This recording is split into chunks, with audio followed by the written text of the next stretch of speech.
Hello दोस्तों, veterans नमस्कार। मैं दीवान सिंह। मुझे बड़ी खुशी होती है अब हमारे बैंक पेंशनर्स के बीच में अब ये जागृति पैदा हो गई है कि हमारा रेगुलेशन है, उसको इम्प्लीमेंट नहीं किया गया। और एआईबी पार्क ने तो अपना रुख बदला ही बदला। हमारे और दूसरे जो रिटायरीज के संगठन हैं वो भी इस बात पर आश्वस्त हो चुके हैं, हाँ रेगुलेशन है। और मेरे पास बहुत कुछ मैटर पड़ा है और कुछ तो इतना बड़ा मैटर है उसको केवल मैं पढ़ के ही बता सकता हूँ, क्योंकि यहाँ मैं पेस्ट नहीं कर सकता। जितना पेस्ट करने का होता है कर सकता हूँ, जो को नहीं करता। अब मेरे हाथ में ये all India bank retirees action forum का एक लेटर है। इन्होंने लिखा है the chief secretary department of finance services government of India new Delhi को, और उन्होंने संदर्भ लिया है उस लेटर का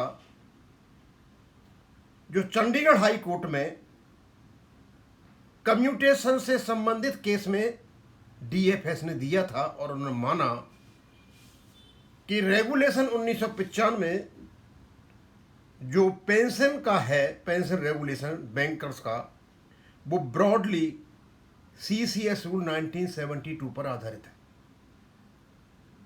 उसी का संदर्भ लेते हुए उन्होंने लेटर लिखा, बहुत अच्छा लेटर लिखा। दोस्तों मैं पढ़ करके बताऊंगा और जरूरत होगी तो मैं उसका इंटरप्रिटेशन करके भी बताऊंगा। लिखते हैं, dear sir, similarity in BEPR 995 and CCS pension rule 1972, but bank retired employees are being discriminated। 1995 का पेंशन रेगुलेशन और CCS 1972 में बहुत बड़ी सिमिलैरिटी है, यानी बने ही उसके बेस पर है, लेकिन हमारे साथ भेदभाव किया जा रहा है।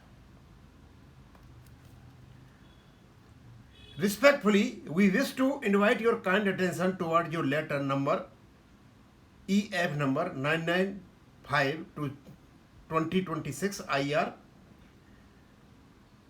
20th May 2026 addressed to the Indian Bank Association when para number 3 directing Indian Bank Association regarding restoration of commutation period your good self has settled agenda। आपने जो लेटर आईबीए को लिखा, पैरा 3 में आपने माना कि हमारा जो रेगुलेशन है ब्रॉडली बेस्ड है सीसीएस 1972 पर, और आपने एक बहुत बड़ी समस्या को ख़त्म कर दिया है। It is stated the bank employees pension related 995 governing pension related matters of bank employees are broadly based on central civil service pension accurate language उस लेटर की यहाँ रिप्रोड्यूस की है। कोई ए फॉर बट नहीं है। वित्त मंत्रालय ने मान लिया कि हमारे रेगुलेशन सीसीएस रूल 1972 पर आधारित है। रेगुलर 56 कहता है। सीसीएस 1972 में 2021 और 23 से पहले एम्प्लाइड अपडेशन था। जैसे अमेंडमेंट हुआ 2023 में तो वहाँ एक्सप्रेस अपडेशन लिखित में आ गया, अपडेशन होता है वहाँ पे। रूल द 8th पे CPC commission will accordingly take a decision on the period of restoration of commutation of pension। और आपका जो ये 8वां वेतन आयोग की रिपोर्ट आएगी और जो कम्यूटेशन की रिपोर्ट आएगी वो आप पर भी लागू होगी। एक ये बात तो इससे सिद्ध हो गई है, अब कोर्टों के चक्कर लगाने की जरूरत नहीं है, क्योंकि हम सेंट्रल गवर्नमेंट के नीचे आते हैं और हमारे जो रेगुलेशन है वो बनाए सीसीएस 1972 पर। बहुत बड़ी बात कह दी है दोस्तों। Sir, it is a matter of satisfaction for us that ultimately it has been convinced by the Department of Finance Ministry that the bank employee pension rules and CCS pension rules are drafted broadly on similar lines and necessary guidelines may be obtained between each other। Sir, the bank employee pension regulation 95 is complete document, the quantum of pension, family pension, DR, updation of pension, maintenance of pension, all pension related issues are covered in the regulation with clarity. Needless to write that BPR 95 is a statutory document passed as a subsidiary act structured under take owned or public sector banks. They are governed by their specific nationalization act such as Act 1970 के act की वो बातें करते हैं. The Indian Bank Association UFBU has taken many unlawful decisions violating BPR 995 during the last 3 decades, which are detrimental to the interest of bank retired employees, violating the BPR 95 in respect of understood. दोस्तों, इस प्रकार की language, इस प्रकार का letter कोई experience और qualified आदमी ही लिख सकता है. यूएफबीयू जैसे इनकॉम्पिटेंट लोग नहीं. एक लेटर आपने देखा होगा कि जो आपका एक संगठन है उन्होंने लेटर लिखा डीएफएस को, वहाँ अपडेशन को कोई अपग्रेडेशन से एड्रेस कर रहे हैं. Non updation of pension with every base settlement a case related to which is unnecessarily force the bank retired employee to drag into the court and create litigation. Wrong computing of basic pension, excluding special allowance and DA thereon for the employee retired after 10th bypass settlement, which has been further increased after 11th and 12th, this thus reducing the basic pension to the extent of 35% instead of 50%. Non-merger of 8088 CPI points in basic pay for employees retiring prior to 30th base settlement. Non-shifting of DA index base year from 2002, so 16 पर नहीं ले गए उसको, नया index नहीं देगा. फिर उन्होंने कहा, sir it is hard injustice to the bank employees in spite of knowing the factual position. हमारे साथ अत्याचार हो रहा है. सारी बातें बता दी इन्होंने. More over further 2 categories have been created within the retired employees as explained above, which is also against verdict of the Supreme Court. When the established system fails to work as per law, under some pressure, the government is required to interfere so that all the employees may get protection and justice under Article 14 and Article 21 of the Constitution. I wish avail an opportunity to submit the working employees unions have nothing to interfere in the affairs of the retired employees because of the fact that neither we are members of any working employees unions or nor we have given any mandate to IBA UFBU to negotiate on any pensions. बहुत बढ़िया point उठाया. हमसे कोई संबंध नहीं है UFBU का IBA का, फिर भी EIBR है पर CBPRO अपना COD देते हैं निगोसिएशन के लिए. EIB पार्क भी देता है लेकिन लाइन बदल दी. फिर reiterate that BPR is a complete document and needs no amendment. इसको मैं पढ़ रहा हूँ.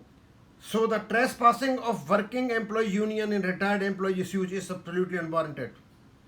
इसलिए जो पेंशनर्स हैं उनका एक जो एरिया है उसमें IBA UFBU ट्रेसपास नहीं कर सकते. करेंगे तो ये क्रिमिनल एक्टिविटी के अंतर्गत आता है. No existing rights can be curtailed by bank government. Most reluctantly, I have to submit that all responsible negotiating parties and the approving authorities have humiliated and mentally tortured the 2 lakhs pensioners who left heavenly abode with unfulfilled desire of updation. These authorities will be judged in the heaven according to law of divine and their karma. भगवान में विश्वास करते हैं. It is therefore humbly requested to take corrective measures and give direction to IBA and Board of Directors that all issues and grievances should be resolved without any further delay within the provision of BPR 95 and no interference of BF warranted. It has to be asserted that any matter, if sub judice, have no restrictions for settlement out of court. Only the bank have to give information regarding any settlement to the satisfaction both sides. Regards, Ramesh Pateja, treasurer EIBRF. दोस्तों, ये जो letter लिखा to the point और fact भी to the point, legal perspective से पकड़ा हुआ point letter, DFS को भेजा रमेश भटेजा जी ने और उनके संगठन ने। मुझे इस बात की खुशी है कि आखिरकार मैं सफल हुआ ये बात बताने में कि हमारा रेगुलेशन सशक्त है, इसको इम्प्लीमेंट नहीं किया गया है, इसको केवल और केवल इम्प्लीमेंट कराने की बात की जाए। और यदि सुप्रीम कोर्ट में एक ऐसा डिसीजन आता है कि अपडेशन नहीं होता है तो वो एब इनिशियो वॉइड होगा, जैसे कि चंडीगढ़ हाई कोर्ट में था। क्या फैक्ट देंगे कोर्ट में जजेज तो ऑलरेडी क्लियर कर चुके हैं, रेगुलेशन है, इम्प्लीमेंट कीजिए, आप उस लाइन से नहीं हट सकते। और यदि लाइन है तो आईबीए के गले में फंदा पड़ा हुआ है।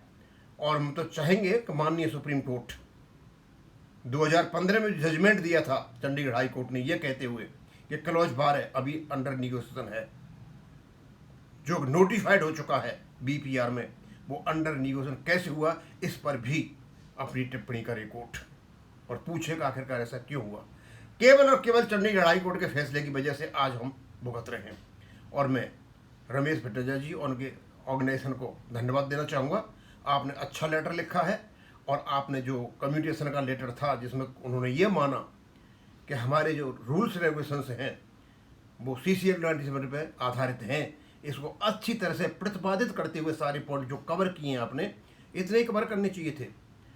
कुछ लोग क्या है दे दबा 30 से 31 पेज के भर देंगे लोगों को दिखाने के लिए, वो पब्लिसिटी स्टंट है। ये पब्लिसिटी नहीं है, डायरेक्ट बढ़िया बातें लिखी हुई हैं। और ये बातें तो यही चाहेंगे भटेजा इसे कोर्ट में भी रखी जा सकती है, क्योंकि वो लेकर के आएंगे उधर से कि अंडर निगोशिएशन है, तो ये भी रखा जा सकता है लेटर और हमारे वकीलों के द्वारा, और उनसे मुलाकात करें और उसको रखवाएं। यही ख़त्म करूँगा। थैंक यू, धन्यवाद।